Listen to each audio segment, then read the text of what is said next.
Hi, and welcome back to Inferno Mines, the Fun Path Challenge, Part 11.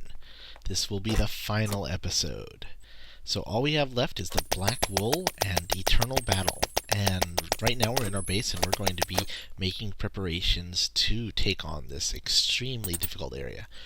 First we repair our protection fortress plate and name it. And now we're going to make ourselves a Power 5 Infinity 1 Unbreaking 3 bow, which will be an improvement over our Power 3 bow that we've been using so far.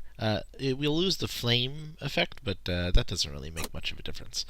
So, once we enchant this bow up, then we're gonna, I think, also go and repair one more piece of our equipment.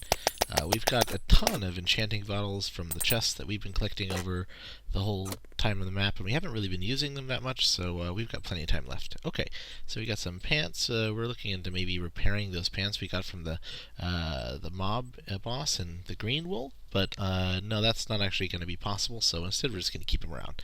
Now, we have a little bit of an errand to do at intersection 2, so here we go. We made ourselves a iron pick, and we're heading down to Hain's Disgrace to mine out 72 gold blocks. Gold ore ingots.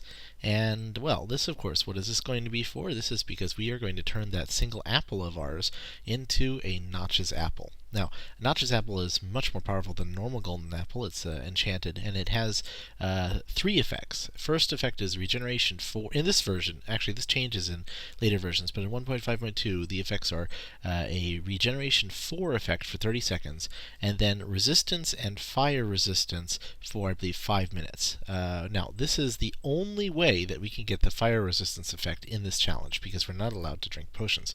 And unfortunately, or fortunately I suppose you could say, for a challenge, there is only one apple in the map, and therefore we are only going to be able to produce one Notch's apple. Now, I've gotten my gold and I've smelted it up, and now I'm going to basically kill myself in a manly way by running into Lush Ruins with a stone sword and nothing else. Okay, we're back at base. That way I don't have to use up a pearl to get through Flame Warp again. And here we go. We're gonna make ourselves the Notch's apple. Look at that. Whoosh! All right, it's pretty awesome. Now, of course, the recipe for Notch's apple is an apple in the middle and then gold blocks. So that's why we need 72 gold ingots. Now, that almost dead diamond armor, that's protection 3, unbreaking 3, thorns 3, we're going to use that actually. So we're going to put that in the ender chest. We're going to put a bunch of food, all our golden apples, the Notch's apple. We're basically going to get everything we're going to need here for the next area and put it either in the ender chest or in our inventory. Here we're going to make some extra lava buckets. I totally forgot that I actually had like 7 lava buckets stuck in a chest in my base, and I had forgotten that I had saved from Ember Castle, but that's okay. We got plenty of lava and plenty of iron, so no real waste. And we'll be using these in the final area as well, as part of the multifaceted plan. And of course we're going to need lots of torches. Actually, to be honest, we're not going to need torches. I don't think we end up using any torches at all, but I just feel insecure without at least a couple stacks of torches on me. It doesn't matter. Alright, and the last thing we're going to do is we're going to make ourselves a bit of better sword. We got 2 sharpness 4 knockback unbreaking iron swords from chests, and we're going to combine them into a sharpness 5 knockback 2 unbreaking 3 sword, which is, just sharpness 5 is the best you can get. My diamond sword is only sharpness 1, I think, so it's not as good actually as the iron sword, but it will last longer. Alright, so here we go. We're taking all of our pearls. We're going to put half on the ender chest and take the other half with us, just in case. And we're going to head down to... Oh, no. We're not heading down. What? We forgot something? We forgot something. What did we forget?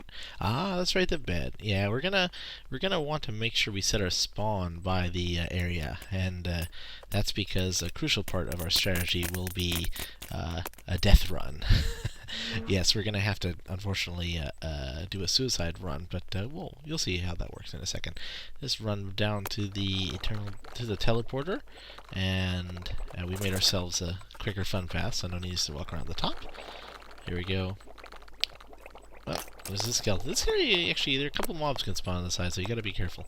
Put our bed down right underneath the pathway. I can't sleep yet, it's not night, so we're gonna kill some time, put some stuff in the organized under chest here a little bit, and there we go. And now, if I'm lucky, it should be night. So let's see. Oh, there, time to sleep. So here we are in Eternal Battle, and this is in creative mode, and this is a little area I've set up so that I can show you how this area is constructed, and so we can sort of understand exactly what we're up against here. So I've made some changes with MC Edit to make some things clear. And first off, this is sort of where you teleport in, and the first thing you do is you drop straight down to these cobwebs, and then drop farther down to this next set of cobwebs, and then you're stuck in this little base with some splash potions of regeneration and strength, as well as a iron golem spawner. Now, this is not where you actually want to be. This is actually, it looks safe-ish, sort of. Well, it looks like it should be safe, but it is absolutely, positively not safe in here. This is a giant troll. You do not want to set your base here at all, because you will probably die. Oh, hello, Iron Golem. So, what I've done here, just for the sake of clarity, is first I've deleted the roof, so we're in sunlight, and I've made some annotations here in the sky about the spawners. So basically, what you're going to do here is, well, you want to get the black wool, which is in this base over here. But this entire area will just sort of constantly fill with monsters of all sorts, because it is filled with wide area and what I'll call super wide area spawners. So what we're going to do here is just sort of fly around and introduce sort of the spawners on this map and what they do, and how we can hopefully get around them. So first off, there are 3 spawners in this map, which all spawn these stacks of skeletons with 2 zombies, and then a zombie riding another zombie, and then a skeleton riding that, and another skeleton riding that. The zombies have iron armor, the skeletons have flame bows. They are very dangerous and powerful enemies, and they spawn from these 3 obsidian boxes. There, and there's one actually back to the right of the fort. Now these spawners all have the same properties, so if you go to one of them here and we sort of zoom out, what I've done is I've drawn both the detection range and the spawn range in blue and red wool respectively. So the detection range is actually a circle. I apologize for the earlier video I had it a square, but it's actually a circle. And the spawn range, the range in which the enemies can spawn, is a square. So as you can see, the detection range for this spawner is freaking huge. I believe the actual value is, let me look it up here. Yeah, it's 90. So the radius is 90 blocks from here is the detection range, and the actual spawn range is 60. So the spawn range is this red square here. And as you can see, this covers a huge area. It even covers this base. So while you're standing here in this base, way far away from the spawner, you can get skeleton stacks just spawning on your head in here. One thing about the spawning is that it is more likely for them to spawn closer to the center than at the very edge of the range, but it's still perfectly possible for them to spawn here. Now the other spawners that spawn these creatures there, this one, also has the same properties. So as you can see, it has a very large range, this large blue circle, and this very large spawn range as well. This one at least can't spawn within your base, but it can spawn out here in this path to the exit. It's very dangerous. And finally, we have a third number of these spawners. It's actually sort of hidden. It's half buried in bedrock. You can still get it if you try here, and it has the same properties. It has this very large circle radius, and let's see, I believe it's this red square is where it'll spawn in. So those 3 spawners will sort of constantly pump out these large, powerful skeleton stacks, is what I'll call them, skelly stacks, which are always going to be a danger, and they're really a danger in this run because they have the skeletons with the bow. Now, how often they spawn, according to the data, they actually will spawn 8 of these things. Yes, 8 of them at a time, and it'll spawn 8 of them every 20 to 40 seconds, each one. So, for example, if you're standing in range of all 3, I believe all 3 of these circles do intersect. Yeah, so if you're standing in this area here, you will actually be spawning a total of 24 skeleton stacks every 20 to 40 seconds, which means you could have hundreds of them in a matter of minutes if you're before they hit their cap. Now, of course, all of these things do have a maximum mob cap, but most of these spawners are set with a maximum mob cap around 100. So you could literally have 100 of pretty much every creature type. Okay, so that's first set of spawners. These are, I think I'll consider these super wide area spawners. Now, another set of spawners, which are very deadly in the beginning and really attack your base real close, are these two spider spawners. So there's a spider spawner here and a spider spawner here. As you can see, their spawn area is quite small, just a radius of 8. But the spiders have a large detection, so if they spawn in this area, then they'll probably end up swarming your base because they can detect you as if you're on this side of the base. The spawn detection radius is again very large. This one I believe is 64. So they can spawn in any radius of 64 from either of these, which basically covers this entire area of the map. And what makes them really evil is that their spawn times they spawn every 2 to 4.5 seconds. That's right. So they spawn every basically 3 seconds on average, and they spawn 4 spiders every time. So, and I believe their mob cap is 200 or something. So that means that you basically in 1 minute, which is 60 seconds, they will spawn 20 times, 4 spiders each. So you will have 80 spiders in a minute per spawner. So that's 160 spiders in a minute when you consider both of them. Yeah, so that's not you can't deal with that. The only way to deal with that, of course, is to light up the area in which they can spawn. Now, in this case, the area in which they can spawn is small enough where it would be possible to light the whole thing up with lava, for example. You dump some lava on the head of this thing, and it would pretty much shut off the spider spawners. But for most of the other spawners, like, for example, these skelly stack spawners, the area in which they can spawn is so huge, you would never be able to light up the entire area. Furthermore, these are actually custom spawners, so you'd have to literally make sure it actually is lit up in the air at the level of the spawner itself. So you can't just light up the ground. You'd have to light up the air over here, or their skeletons would still spawn in this area. It's just there's no way to really shut them off without destroying the spawners in the obsidian. Okay, so those are spider spawners. What else we got? Let's go and sort of take a look at a couple extra spawners here in the base area. These are not really that important, I guess. Well, I mean, they spawn enemies, that makes them important. So you have this spawner in the back of the base. This spawner has thorn guards in it, as well as there's actually a normal Zisto level 4 spawner at the bottom. But that one has a normal, very small radius. It's not a wide area spawner. But these thorn guards are in a wide area spawner, and they have a medium, I guess for wide area spawners, it's this circle here. And they spawn in this sort of square, so basically anywhere in the base. Similar cases for this tower here, this obsidian tower here, which has a detection radius of this circle and has this square. So they'll spawn in the base and maybe in the front of the base. These are speed zombies. So these are zombies with extra speed effects added to them, and they will really mess you up. And I believe let's see here. Yeah, they spawn every 5 to 10 seconds, and there'll be four of them each time. So these guys will definitely be in pain. Oh, I'm just even ignoring, but there are of course a ton of these blaze sort of turrets, I guess you could say, that spawn, as you can see, they spawn 3 or 4. Oh, it's nighttime. Let me set the time. Time set day. Okay, these will spawn, that way we don't get the blaze spawning. These will spawn blaze that have wither effects on them, and that will sort of die out immediately, but there are tons of these spawners over the map. There are other interesting spawners back here that spawn things like blazes riding endermen, riding, I don't think there's anything riding bats in this map, but there's just crazy things. And of course these gas turrets.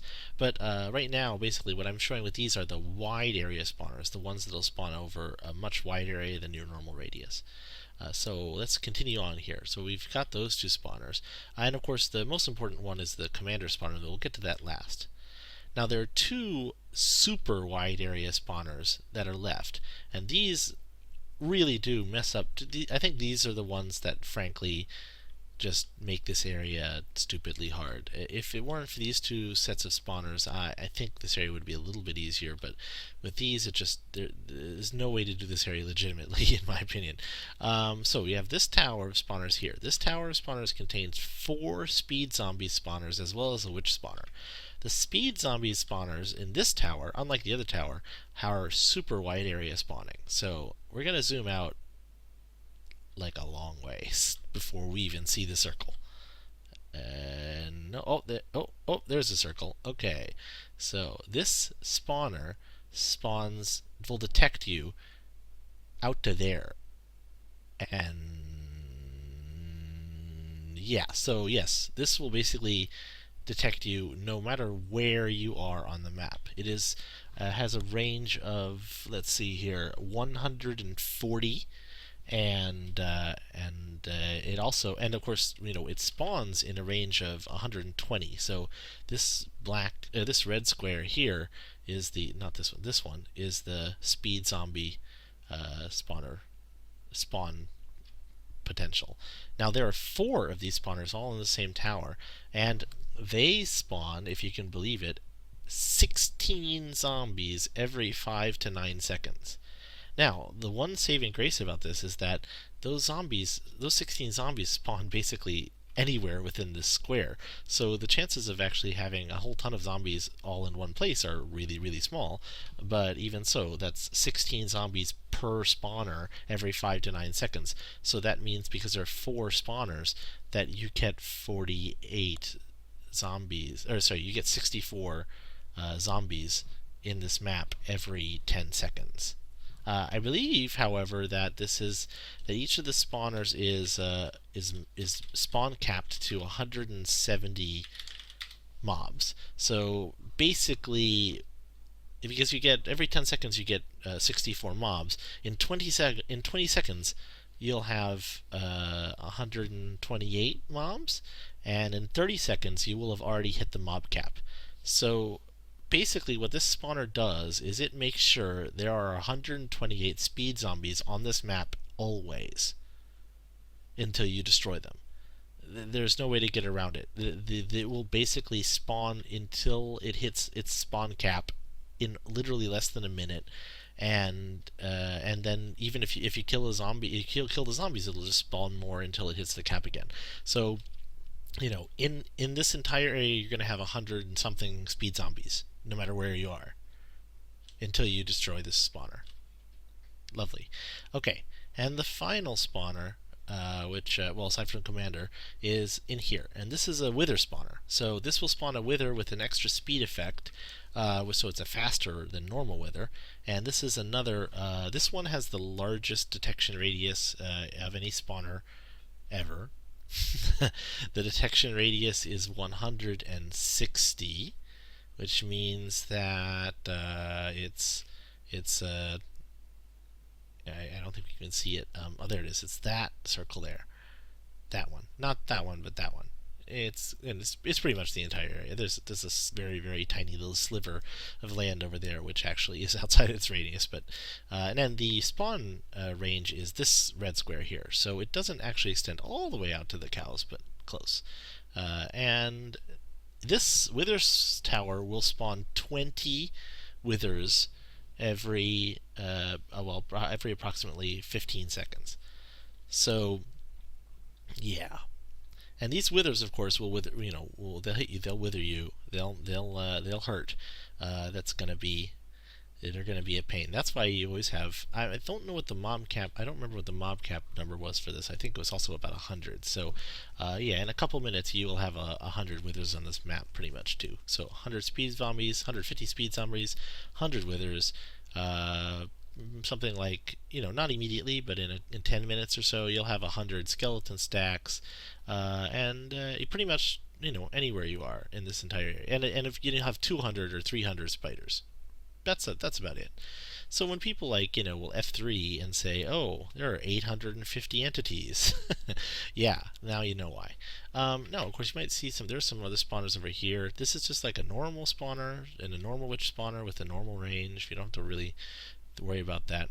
and there are a couple of the spawners on the map, like this spawner I think spawns spider jockeys, and they're actually, if their range is not nearly so bad. See, the range is actually reasonable. It's only out to here.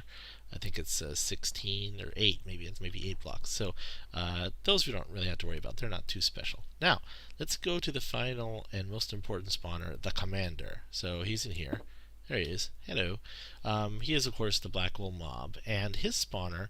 Let's really see if this works right. Ooh, I'm hitting something. If we go out here, he's still spinning. See, still spinning, still spinning, still spinning, still spinning. He's still spinning. Let's see how far. Oh, there he's. Now he stopped.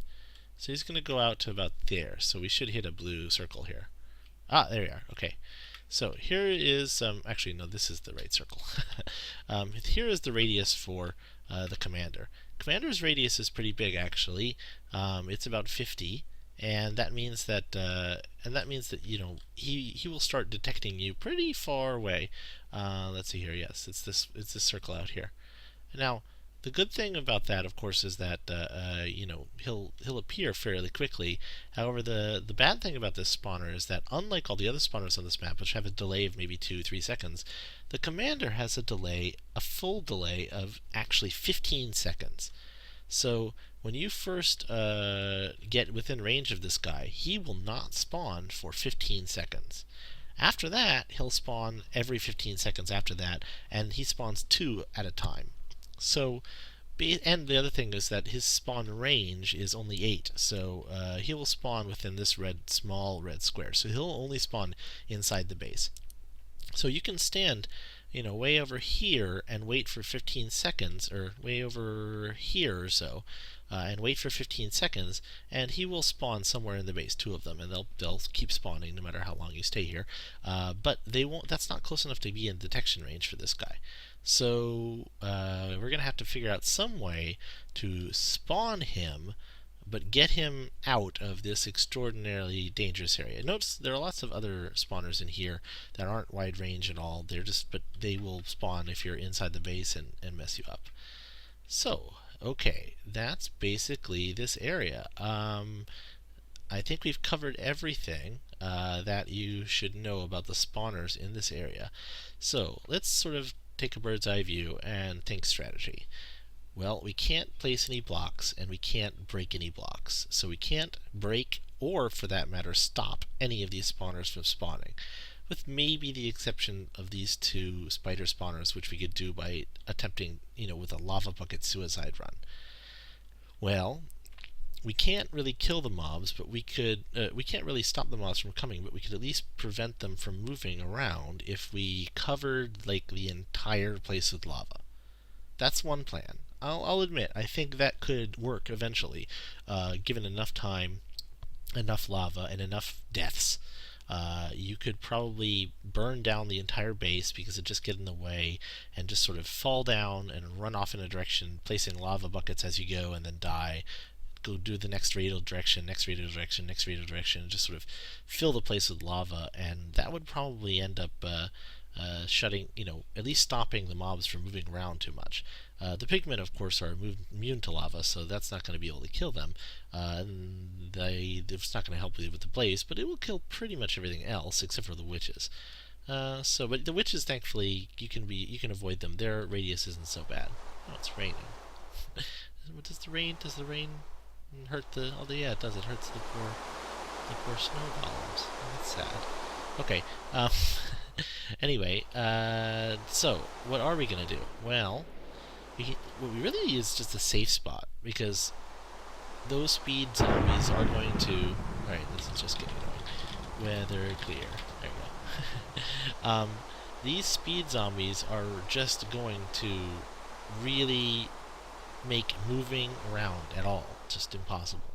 So we have to be able to somehow get to a safe area, and at the same time we have to actually kill this boss mob, and there's no way to kill him while we're being chased continuously by bad guys. So we need a safe area. We need a safe spot from which we can kill this guy. And as you can see from these incredible amounts of spawn radiuses, there are no safe spots in this map. It's just there's nothing you can do about that. except for one. There is a safe spot, well, safe-ish, and it's right here. This is about as safe as you're going to get on this map, standing right here and right next to the wither spawner. The reason is because you're high enough up in the air where the zombies and the withers cannot get you. So there, that just nullified this spawner and nullified that spawner, and those are the two biggest radius spawners. Furthermore, the skeleton stacks that these obsidian spawners spawn, they actually, I'm not sure whether it's a Minecraft bug or whatever, but the skeletons on the top of them tend to despawn off of the stack after 30 seconds or so. So all you're left with is two zombies, one zombie riding another zombie. And because of that, two zombies on top of each other also are not going to be able to attack you up here. So they can, they can be down there and swarm, but they're not going to actually be able to hurt you. The only thing that could hurt you up here is those skeletons on top of the stacks. Everything else is, you're basically immune as long as you're standing up here. So you can shoot with impunity anything down here.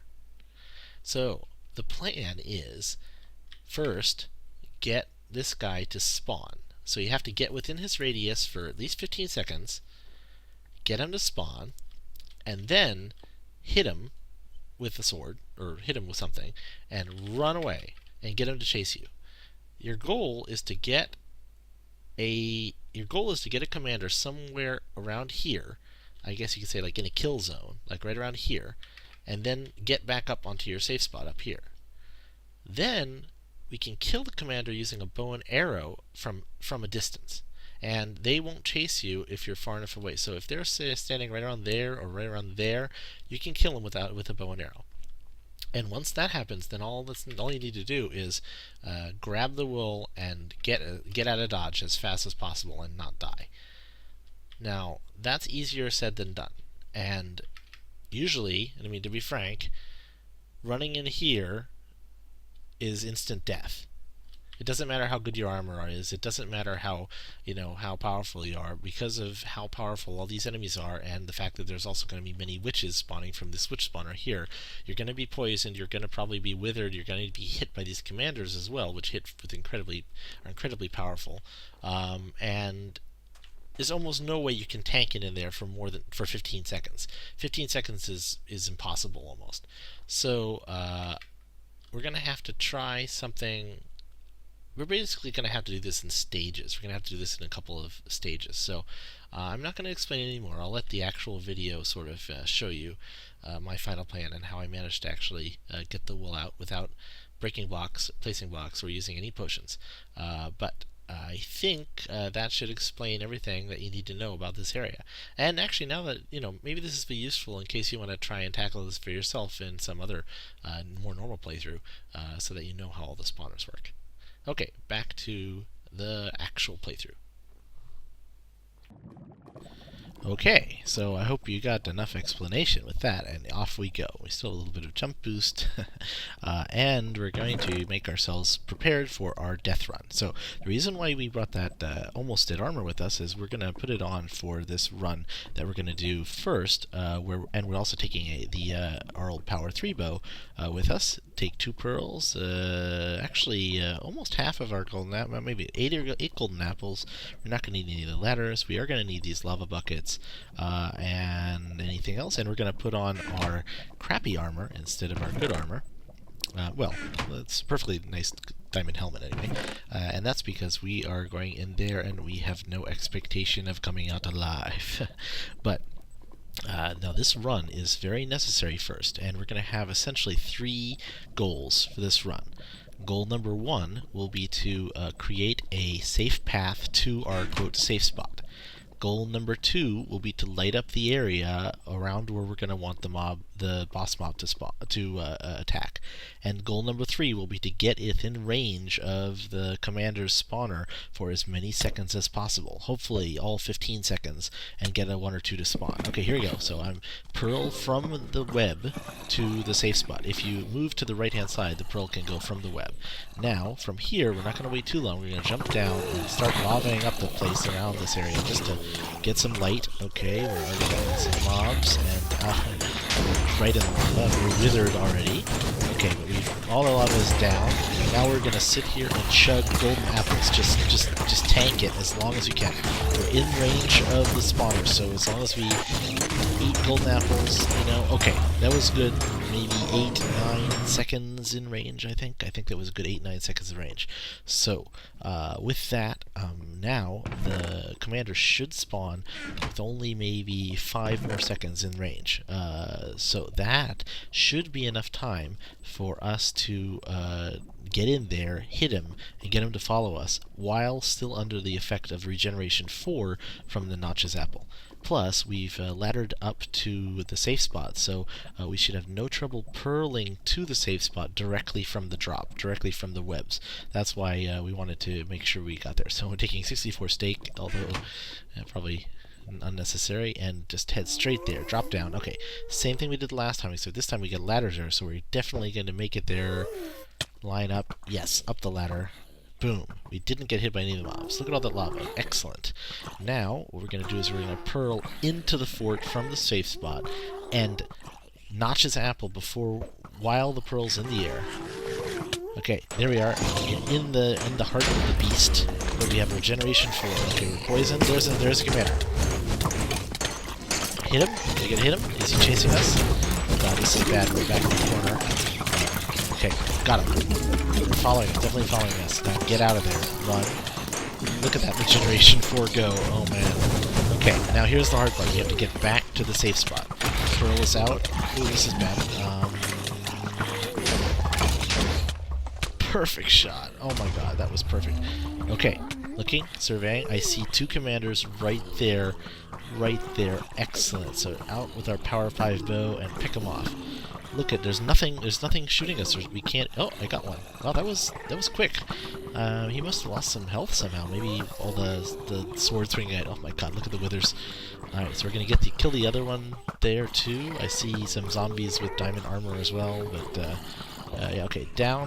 Did we get one? Yes, wool inventory. Okay, get away. To the cows. To the cows. To the cows. Oh my god. Phew. Okay, 1 pearl down. We got 2 more pearls to go. Chug some golden apples. But look at that. We're only just 2 hearts, 3 hearts. Oh my god, this is bad. The pearls didn't work. Down to 2 hearts again. 3 hearts. More golden apples. Golden apples. Oh my god. There are the cows. I can see the cows. We have to get to the cows. Okay. Keep going. We're still of the regeneration. No, the regeneration is gone. It's too late. All we have are the golden apples. Just run. Just keep running. There's. Oh my god. That's a lot. Oh my god.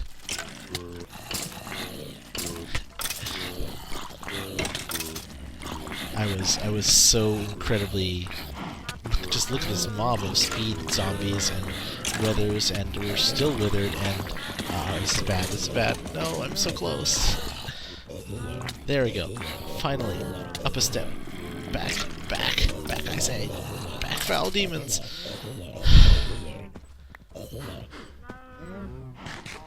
Oh. Wow, look at all the experience. Oh my god. And we still have 2.5 minutes of fire resistance, which means if we hit that button and we drop into the lava, we will survive with the black wool. So before that 2.5 minutes is up, we have to go and smack that button with an arrow. Of course, don't get too close, so you'll be hit by the death bloom, as Vechs calls it. First try! Oh yeah, I rock. Into the lava we go, and that is how you do the black wool the fun pathway.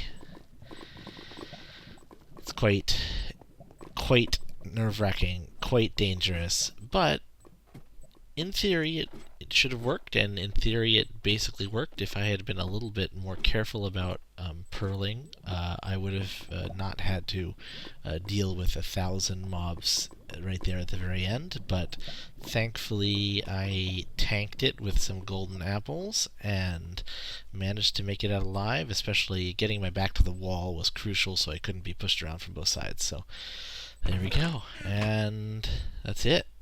Goodbye, Vexian Gallery. I realize I don't have any cart, so I'm just gonna hoof it. That's It's okay. It's all right. Nothing gonna hurt us now. We are happy. We're happy we did it. We beat the challenge. Well, assuming we get back to the base, but there's basically one shot for that. We've got we got one shot. There's only one Notch's apple on this in this challenge, and without that, the only way to possibly get this wool would be some kind of war of lava attrition, and that just actually, I should say, I think there would be a way to theoretically get a couple more apples, but it would involve blowing up the trees that exist at the base using TNT minecarts to blow up the trunks, and then hopefully apples will fall. But I think that would be somewhat counter to the spirit of the challenge, so I'm not going to do that. Well, I don't need to do that. I beat it. I did it. I got the wool. Aha, this is great. Yay, jump boost of joy. Yay, I still have some fire resistance too. And back to the Ember Castle, and back to base. Well, thanks everybody for watching. I hope you enjoyed this series of videos. It's the first time I ever tried to do something like this in YouTube, so I hope my newbie editing skills and my narrating skills were enjoyable to some people, and maybe hopefully you also learned something about Minecraft and about Vechs's map, and I think as a testament to his map how this challenge was even possible to do. So thanks everybody for watching, and okay, sorry, still jump boost. Thanks everybody for watching, and when I produce another video, I hope you'll watch that one too.